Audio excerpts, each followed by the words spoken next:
जी mains और NEET का exam होने जा रहा है ख़त्म। अब क्या होगा?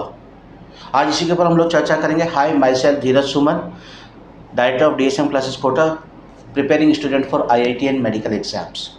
ठीक है, तो अभी हमारे पास यूजीसी ने के पास एक प्रपोजल आया है कि जिसमें कहा गया है कि भाई अब आप ये जो एग्ज़ाम है जी मेंस और ये आपका जो दूसरा एग्ज़ाम है नीट का, इसको मर्ज करके एक सिंगल एग्ज़ाम कर दिया जाए।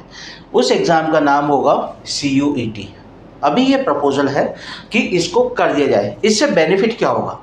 इससे बेनिफिट ये होगा कि पहली बात तो कि बच्चे को बार बार एग्ज़ाम्स नहीं देना पड़ेगा, एक सिंगल एग्ज़ाम से ही उसका रिज़ल्ट क्लियर हो जाएगा। अभी क्या होता है कि बच्चों के ऊपर बहुत प्रेशर होता है, कभी मेंस का एग्ज़ाम देने जाएगा, कभी VIT का एग्ज़ाम देने जाएगा, कभी बिट्स का एग्ज़ाम देने जाएगा या किसी प्राइवेट और इंस्टीट्यूट का एग्ज़ाम देने जाएगा। सेम सिलेबस को बार बार रिकॉल करता है, वो बच्चा बार बार रिवाइज़ करता है, तो उसके ऊपर बार बार प्रेशर आता है।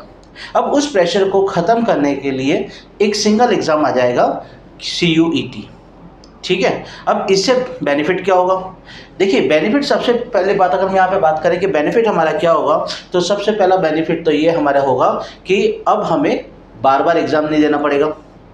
दूसरी चीज़ कि सारे जब एक साथ मर्ज हो जाएंगे तो टोटल सीट्स बढ़ जाएंगी।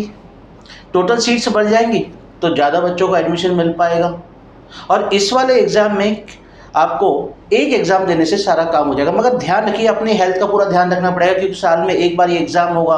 अगर उस दिन आपकी हेल्थ ख़राब हुई तो आपका पूरा साल ख़राब हो सकता है। इस चीज़ का आप ध्यान रखिए, अपने सेहत का पूरा आपको ध्यान रखना पड़ेगा। ठीक है, अच्छा, अभी यहाँ पे इसमें होगा क्या?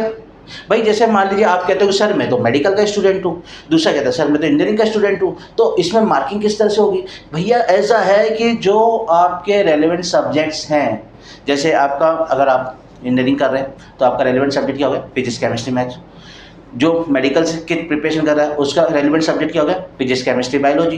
तो जो उनके रेलेवेंट सब्जेक्ट है उनके मार्किंग के बेस पर उनकी रैंक आएगी। ठीक है, अब जो उनकी रैंक आएगी तो जो डिफरेंट यूनिवर्सिटीज़ हैं उनको उन नंबर्स को वो कंसिडर करेगी और उसके बेस पर वो आपको अपने यहाँ पे एडमिशन देगी।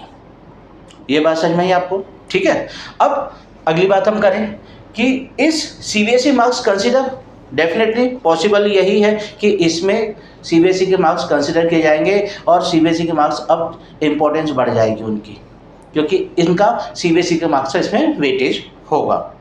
ठीक है, तो आपका CBSE के मार्क्स का वेटेज होगा, इसलिए अब आपको CBSE बोर्ड की भी तैयारी अच्छी तरह करनी है। CBSE इन द सेंस मेरा मतलब है कोई भी आप बोर्ड का एग्जाम आप दे रहे हैं, CBSE पर्टिकुलर CBSE से मेरी बात नहीं है, इट मे बी ICSE और स्टेट बोर्ड कोई भी हो सकता है, मगर उनके अब मार्क्स का वेटेज बढ़ जाएगा और ओवरऑल रिजल्ट में आपको वो भी रिक्वायरमेंट रहेगा। तो आप अपने बोर्ड की तैयारी भी आज से ही शुरू कर दें।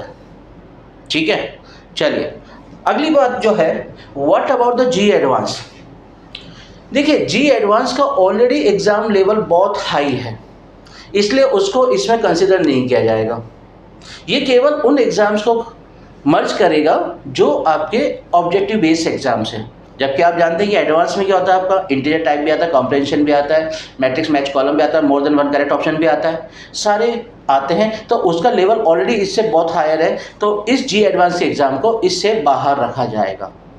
अब ये ओवरऑल अभी केवल प्रपोजल है, फाइनल रिजल्ट कब तक आता है तो उम्मीद है जल्दी इसका फाइनल रिजल्ट आ जाएगा।